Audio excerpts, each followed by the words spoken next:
ఇంటి పక్కన ఓ తాతగారు ఉన్నారు.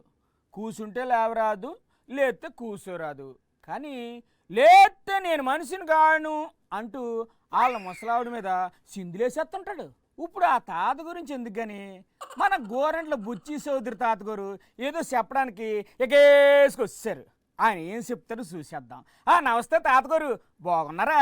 నీ ఆటలు సాగనే జగన్మోహన్ రెడ్డి. బాయమ్మో, ఏంది బుచ్చి తాత స్టార్టింగ్ వార్నింగా? చాలా ఓపికగా ఉన్నాం. మరి ఈ వయసులో ఓపికగానే ఉండాలి తాతగారు, లేకపోతే జాయింట్లు పట్టేస్తాయి. మేము ప్రశాంతంగా రాష్ట్రంలో ప్రజాస్వామ్యయుతంగా పరిపాలన సాగిస్తా ఉన్నాం. అవునా? మరి వైఎస్ఆర్సీపీ వాళ్ళేటి ప్రజాస్వామ్యం లేదు, పాయసం లేదు, అంత రెడ్ బుక్ రాజ్యాంగం నడిచేస్తుంది అంటున్నారు. నేను అంటున్నా, నీ తల నరకొచ్చు కదా. వాళ్ళని అడుగుతారా? సిటీ సెంటర్ ఏమైనా పెట్టుకున్నారా ఏంటి? మీ ఏజేటి మాట్లాడి గురుగారు. సూటిగా ప్రశ్నిస్తా ఉన్నా జగన్మోహన్ రెడ్డి, ఖబర్దార్, జాగ్రత్త. రామకోట రాసుకోవాల్సిన వయసులో మీకు ఎందుకు తాతగారు ఈ ఆరాటం, ఈ పోరాటం? ఛాలెంజ్ చేస్తున్నారా? ఉమ్మడి వేదిక మీద మాట్లాడదాం. అసలే ఊరుకోండి, మరీ కామెడీ చేసేస్తున్నారు. కూటమి ప్రభుత్వం మీద నమ్మకం పెరుగుతా ఉంది.